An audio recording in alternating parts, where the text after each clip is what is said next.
மூன்று குற்றவியல் சட்டங்களை மத்திய அரசு அமலுக்கு கொண்டு வந்திருக்கக்கூடிய நிலையில் இந்தியல் சட்டங்களுக்கு பெயர் சூட்டியது அரசியலமைப்பு சட்டத்திற்கு விரோதமானது என பல எதிர்க்கட்சிகளும் குற்றம் சாட்டி வரக்கூடிய இந்த சூழ்நிலையில் மத்திய அரசு தற்போது உச்சநீதிமன்றத்தில் விளக்கம் அளித்திருக்கிறது.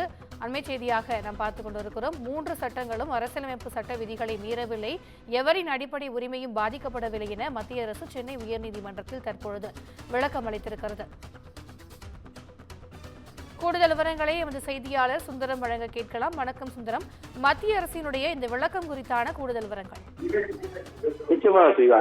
அதாவது இந்திய தண்டனை சட்டம், குற்ற விசாரணை முறை சட்டம் மற்றும் இந்திய சாட்சிய சட்டங்களுக்கு மாற்றாக பாரதிய நியாய சங்கீதா, பாரதிய நகரிக் சுரக்ஷா சங்கீதா மற்றும் பாரதிய சாட்சிய அதிநியம் என்ற பெயரில் மூன்று புதிய சட்டங்கள் நிறைவேற்றப்பட்டு அவை ஜூலை 1ஆம் தேதி முதல் அமலுக்கு வந்துள்ளது.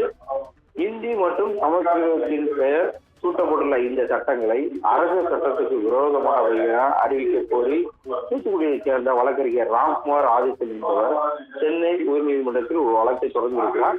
அவர் தனது மனுவில் நாட்டில் உள்ள 28 மாநிலங்கள், 8 யூனியன் பிரதேசங்களில் 9 மாநிலங்களிலும் 2 யூனியன் பிரதேசங்களிலும் மட்டும்தான் இந்தி அலுவல் மொழியாக உள்ளது என்றும், மொத்த மக்கள் தொகையில் 43.63% மட்டுமே இந்தி தாய்மொழியாக கொண்டவர்கள் என்றும் அந்த மனுவில் தெரிவிக்கப்பட்டுள்ளது.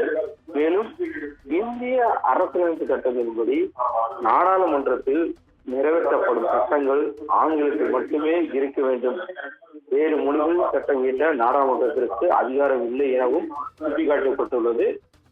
இந்திய அரசியலமைப்பு சட்ட பிரிவுகளுக்கு எதிராக இந்தியில் பெயரிடப்பட்டுள்ள 3 சட்டங்களையும் அரசியல் சட்டத்துக்கு விரோதமானது என அறிவித்து ஆங்கிலத்தில் பெயர் வைக்க நடவடிக்கை எடுக்கும்படி மத்திய அரசு உத்தரவிட வேண்டும் என அந்த மனுவில் கோரிக்கை வைத்திருக்கிறது.